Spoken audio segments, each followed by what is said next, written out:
Hi everyone, happy Friday. Welcome to Storytime with Moonie, where I read bedtime stories to littles in every community, every Monday, Wednesday, and Friday.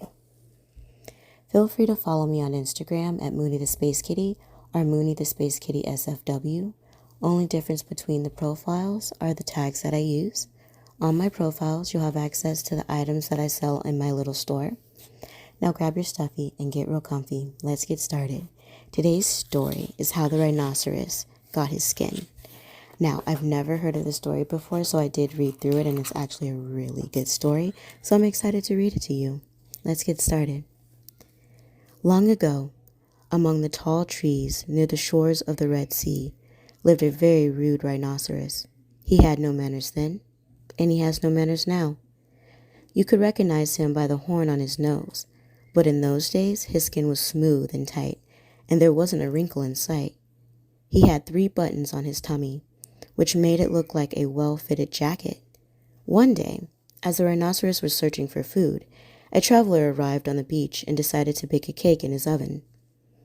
He sang to himself as he mixed flour and water, and currants and plums, and lots of sugar.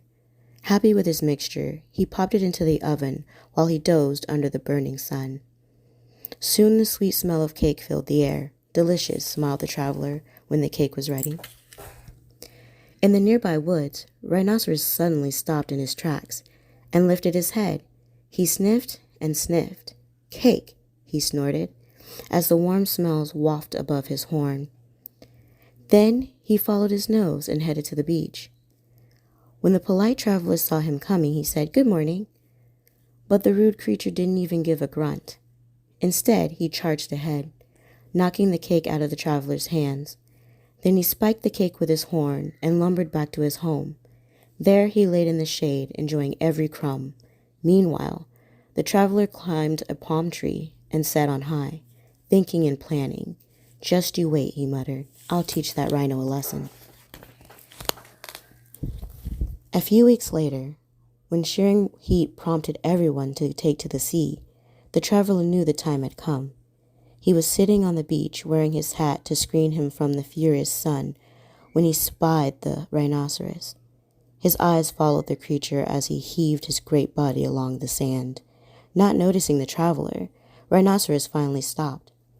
Rhinoceros slowly undid his 3 buttons, took off his skin, and carried it over his shoulder as he went down to the sea to bathe. Leaving his skin at the edge of the water, he waddled into the sea. The traveler immediately jumped up. He danced around the skin and rubbed his hands with glee. "I'm ready," the traveler cried. "Just you wait and see." Then he set off back to his camp. As the traveler only ever ate cake and rarely cleaned up, there were plenty of crumbs around his camp. "Lots of crumbs, crumbly crumbs," he sang as he quickly filled his hat with the stale cake crumbs. Then he raced back to the beach. Picking up the skin of the rhinoceros, the traveler sprinkled the inside with lots of dry, tickly cake and some baked currants. Then he left the skin for the rhinoceros, climbed to the top of his palm tree, and waited. Rhinoceros took his time in the sea. He lay on his back, blew bubbles through his nose. He splashed and splashed, never caring about others in the water.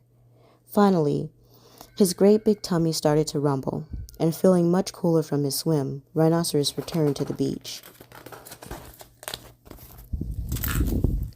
Thinking about what he was going to eat, Rhinoceros picked up his skin and buttoned it up. No sooner had he finished closing the last button than the crumbs started to itch. He wiggled and wiggled. He began to scratch. But that made it worse. "Ow, ow," he cried loudly. Then he lay down on the sand and rolled and rolled and rolled.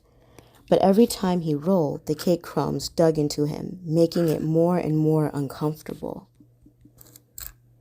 He began to feel very hot again, very, very crabby. He lumbered up to a palm tree and rubbed himself against the trunk, but still the itching continued. He pressed his shoulders so hard against the tree that he rubbed his skin into a great fold. Then his legs started to itch, so he rubbed them up and down the tree until folds appeared over both legs.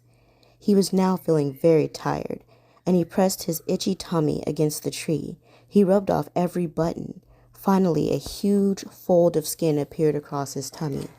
The traveler looked down from the palm tree, watching his plan working.